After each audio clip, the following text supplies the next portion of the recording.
Friends, Hindi recorded channel में आप सभी का स्वागत है। दोस्तों, एक पुरुष के प्रति अन्याय की कल्पना से ही सारा पुरुष समाज उस स्त्री से प्रतिशोध लेने को उतारू हो जाता है और एक स्त्री के साथ क्रूरतम अन्याय का प्रमाण पाकर भी सब स्त्रियां उसके अकारण दंड को अधिक भारी बनाए बिना नहीं रहती। इस तरह पग पग पर पुरुष से सहायता की याचना ना करने वाली स्त्री की स्थिति कुछ विचित्र सी है। वह जितनी ही पहुंच के बाहर होती है, पुरुष उतना ही झुंझलाता है और प्रायः यह झुंझलाहट मिथ्या अभियोग के रूप में परिवर्तित हो जाती हैं। दोस्तों, अभी जो मैंने ये पंक्तियां बोली हैं, ये वाक्यांश सालों पहले महादेवी वर्मा की कहानी लक्ष्मा से लिए गए हैं। वाकई पितृसत्तात्मक समाज में स्त्री और पुरुष की सामाजिक व मानसिक स्थिति का इसमें इतना सूक्ष्म विश्लेषण कर पाना किसी आम इंसान के बस की बात नहीं है। तो दोस्तों, आज के अध्याय में हम महादेवी वर्मा के अनुसार आधुनिक नारी की आर्थिक समस्याओं पर चर्चा करेंगे और जानेंगे वो क्या कहती हैं इस बारे में। तो चलिए दोस्तों, आज का शुरू करते हैं अपना आज का अध्याय आधुनिक नारी की समस्या महादेवी वर्मा जी के उनके व्यू से, उनके नजरिए से हम देखते हैं। हिंदी साहित्य के छायावादी युग की प्रसिद्ध और प्रतिष्ठित कवयित्री महादेवी वर्मा की गद्य एवं पद्य की रचनाओं से उनके व्यक्तित्व के दो पहलू हमें देखने को मिलते हैं। कौन कौन से? एक तो उनकी कविता में रहस्यवादी प्रवृत्ति और दुखवाद की अधिकता और भावुकता है, लेकिन गद्य विचारक के रूप में उनका बौद्धिक पक्ष जो है वह काफी प्रखर है। अब देखिए, अतीत के चलचित्र, स्मृति की रेखाएं, श्रृंखला की कड़ियां जैसी रचनाओं के जरिए महादेवी जी ने भारतीय स्त्री जीवन के अनदेखे पहलुओं पर प्रकाश डाला है। महादेवी नारी चेतना की भारतीय परंपरा पर विचार करने वाली एक अद्वितीय विचारक भी रही हैं और उनके विचार रेखा चित्रों से होकर श्रृंखला की कड़ियां बनकर हमारे सामने उभर कर आते हैं।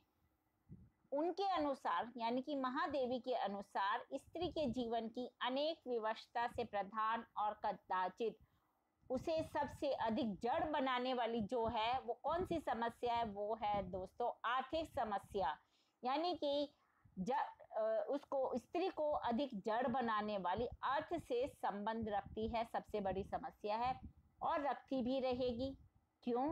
क्योंकि एक सामाजिक प्राणी के लिए धन एक अनिवार्य आवश्यकता है और जो अर्थ का प्रश्न केवल उसी के जीवन से संबंध रखता है, यह धारणा भी गलत है। जहां तक सामाजिक प्राणी, चाहे वो स्त्री हो चाहे पुरुष हो, कोई भी हो, जहां तक सामाजिक प्राणी का संबंध है, स्त्री उतनी ही अधिकार संपन्न है जितना कि पुरुष, चाहे फिर वह अपने अधिकारों का उपयोग करे या ना करे। समाज उसके उपयोग का मूल्य घटा बढ़ा नहीं सकता। यानी कि महादेवी जी कहती हैं कि स्त्री और पुरुष दोनों ही समाज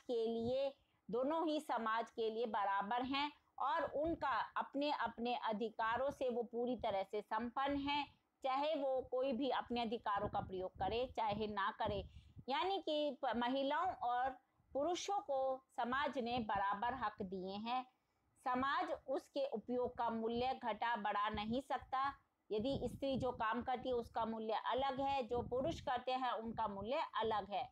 केवल स्त्री बंधनों से उसकी शक्ति और बुद्धि को बांधकर उसे जड़ बना सकता है, परंतु उन बंधनों में से कुछ ऐसे भी हो सकते हैं जो कि केवल उसके लिए ही नहीं वरन सबके लिए घातक सिद्ध हो सकते हैं। धन का विषम विभाजन भी एक ऐसा ही बंधन है जो कि स्त्री पुरुष दोनों को समान रूप से प्रभावित करता है। और दोस्तों, यह सत्य है कि यह प्रश्न आज का नहीं है, बल्कि ये तो बहुत पुराने समाज से चला आ रहा है। और हमें यह भी नहीं भूलना चाहिए कि आधुनिक युग की जो परिस्थितियां हैं वो प्राचीन काल से अधिक जटिल हैं। जैसे जैसे हम आगे बढ़ते जाएंगे, हमारा जीवन अधिक जटिल होता जाएगा और हमें और अधिक उलझन भरी परिस्थितियों और समस्याओं का सामना भी करना पड़ता है। जो पुराने समय की नारी थी, उनके लिए जो साधारण कष्ट की स्थिति होगी, वह आधुनिक नारी का जीवन यापन भी कठिन कर सकती है। वर्तमान युग में अन्य व्यक्तियों के सामने जो जीवन निर्वाह की कठिनाइयां हैं, उनसे स्त्री भी स्वतंत्र नहीं है, क्योंकि वह भी समाज का एक आवश्यक अंग है और उसके जीवन के विकास से ही समुचित सामाजिक विकास संभव हो सकता है। सुदूर अतीत काल में विशेष परिस्थितियों से प्रभावित होकर निरंतर संघर्ष के कारण समाज स्त्री को जो ना दे सका, उसी को आदर्श बनाकर उसके प्रत्येक अधिकार को तोड़ना आधुनिक समाज के लिए ना तो कल्याणकारी है और ना ही इसकी संभावना है। पुराने समय से ही स्त्रियों को अलग से स्वतंत्रता, उनको स्वतंत्रता नहीं दी जाती थी। उनकी हर बात में रोक टोक, पुरुषों का उन पर स्वामित्व, इस प्रकार की धारणा हमारे समाज में अतीत काल से ही चली आ रही है और वो आज भी हैं और आज भी स्त्रियों के अधिकारों को बहुत अधिक तोल कर देखा जाता है, लेकिन यह आज के समाज के लिए अच्छा नहीं है। दोस्तों, उचित तो यही था कि नवीन परिस्थितियों में, यानी कि जो अब आजकल की परिस्थितियां हैं, उसमें नवीन कठिनाइयों को दृष्टि में रखते हुए वह किया जाता जो पहले से अधिक उपयुक्त सिद्ध होता। यानी कि प्राचीन में हमारे भविष्य की त्रुटियों को दूर करने में हम समर्थ नहीं थे, उसका कार्य तो उनकी ओर संकेत मात्र कर देना है। यानी कि जो प्राचीन काल है वो हमें बताता है कि हमें अपनी किन किन गलतियों को कैसे कैसे सुधारना है, ये हमें संकेत करता है। यदि हम उस संकेत को आदेश के रूप में ग्रहण करें और उसी से अपनी सब समस्याओं को सुलझाना चाहें, तो यह इच्छा हमारे ही विकास की बाधक रहेगी, हम आगे विकास नहीं कर पाएंगे। इसलिए महादेवी वर्मा जी ने यह कहा है कि युगों से पुरुष स्त्री को उसकी शक्ति के लिए नहीं, सहन शक्ति के लिए दंड देता आ रहा है। कोई नियम, कोई आदर्श सब काल और परिस्थितियों के लिए नहीं बनाया जाता। समय के अनुसार सब में परिवर्तन संभव ही नहीं, अनिवार्य भी हो जाते हैं। यानी कि समय के अनुसार हमें परिवर्तन करना चाहिए। समाज ने स्त्री के संबंध में धन का ऐसा विषम विभाजन किया है कि साधारण श्रमजीवी वर्ग से लेकर संपन्न वर्ग की स्त्रियों तक के लिए जो स्थिति है वह काफी उनकी दयनीय है। वह केवल उत्तराधिकार से ही वंचित नहीं है, वरन अर्थ के संबंध में सभी में एक प्रकार की विवशता के बंधनों से भी बंधी हुई हैं। आज भी जो औरतें नौकरी नहीं करती हैं, उन्हें अपने छोटे छोटे हर खर्चे के लिए पुरुषों पर ही अधीन होना पड़ता है। कहीं पुरुष न्याय का सहारा लेकर और कहीं अपने स्वामित्व की शक्ति से लाभ उठाकर उसे इतना अधिक परावलंबी बना देते हैं कि वह उसकी सहायता के बिना संसार के पथ पर एक पग भी आगे नहीं बढ़ सकती। और अब देखते हैं संपन्न और मध्यम वर्ग की स्त्रियों की विवशता और उनके पतिहीन जीवन की दुर्बलता समाज के निकट चिर परिचित हो चुकी है।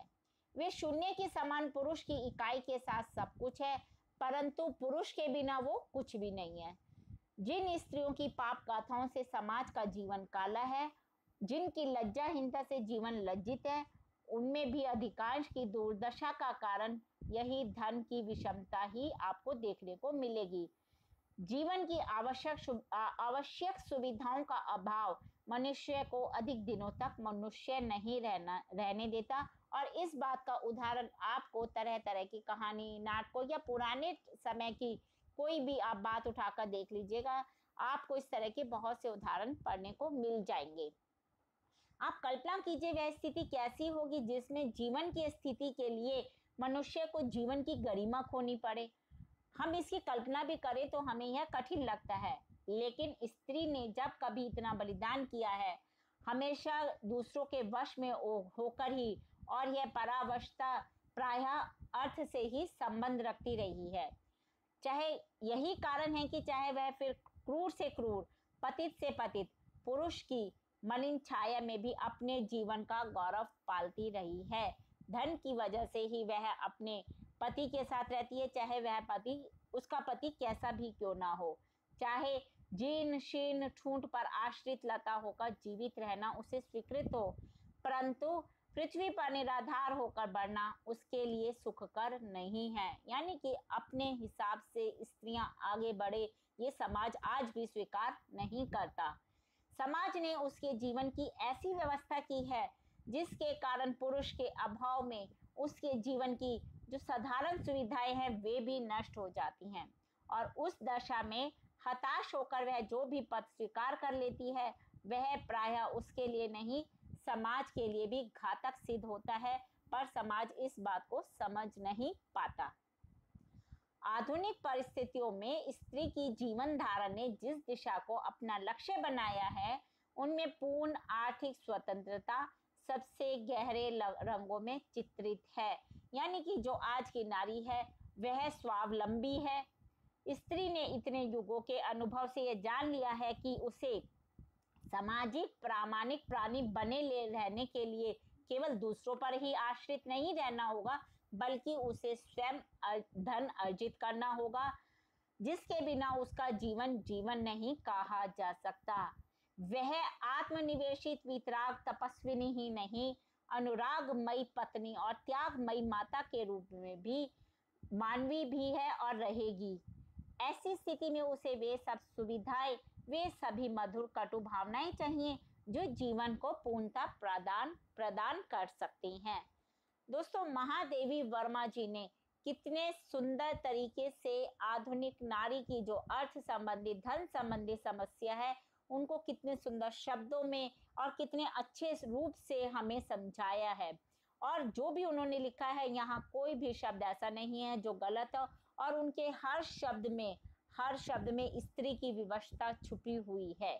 आज की नारी भी इतनी ही, अभी पुरानी जितनी तो नहीं, लेकिन फिर भी आज भी नारी के लिए समाज के जो मायने कायदे कानून हैं वो अभी भी पुरुषों से बिल्कुल अलग है। दोस्तों, ये हमने जाना महादेवी वर्मा के ही अनुसार आधुनिक नारी की धन संबंधी जो समस्याएं थी उस पर आज के अध्याय में हमने चर्चा की। इसी प्रकार हिंदी भाषा के और भी मजेदार विषयों को लेकर और मुख्य विषयों पर लेकर हम अपने आगे आने वाले अध्यायों में चर्चा करते रहेंगे, लेकिन उसके लिए आपको मेरे इस चैनल को लाइक और सब्सक्राइब करना होगा।